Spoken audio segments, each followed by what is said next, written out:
وبعد عباد الله، فاجعلوا بيوتكم قبلة وأقيموا الصلاة.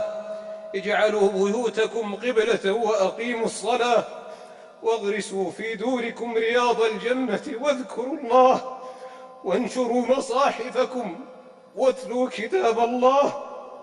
وطوبى لمن كان ابتلاؤه اصطفاء، وخلوته للقلب شفاء، وعزلته تضرعا ودعاء.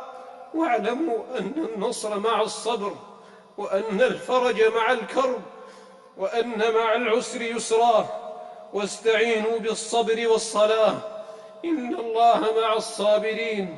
واصبروا وصابروا ورابطوا، وأطيعوا من ولاه الله أمركم من العلماء والأمراء في طاعة الله. والناس فيما نحن فيه قتلا وإفسادا وإحياء وإسعادا صنفان: أهل تكتم على الداء، وخلطة للأصحاء، ونشر للوباء، فويل للمجرمين. وآخرون جعلوا نفوسهم دون النفوس على ثغور البلاد، أو في أمن العباد، أو في حياة الأجساد، فبشرى للمحسنين. من قتل نفسا بغير نفس أو فساد في الأرض فكأنما قتل الناس جميعا، ومن أحياها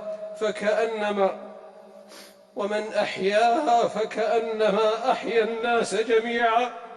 ولا تكونوا عجلا في كل أمر، مذايع في كل هيعة، بذرا في كل فتنة، ولا أقماع القول الذين يسمعون ولا يهتدون. وإذا جاءهم أمر من الأمن أو الخوف أذاعوا به، ولو ردوه إلى الرسول وإلى أولي الأمر منهم لعلمه الذين يستنبطونه منهم. ولولا فضل الله عليكم ورحمته لاتبعتم الشيطان إلا قليلا. قال الله تبارك وتعالى: ما أصاب من مصيبة إلا بإذن الله، ومن يؤمن بالله يهد قلبه، والله بكل شيء عليم. وأطيعوا الله وأطيعوا الرسول، فإن توليتم فإنما على رسولنا البلاغ المبين. الله لا إله إلا هو، الله لا إله إلا هو، وعلى الله فليتوكل المؤمنون.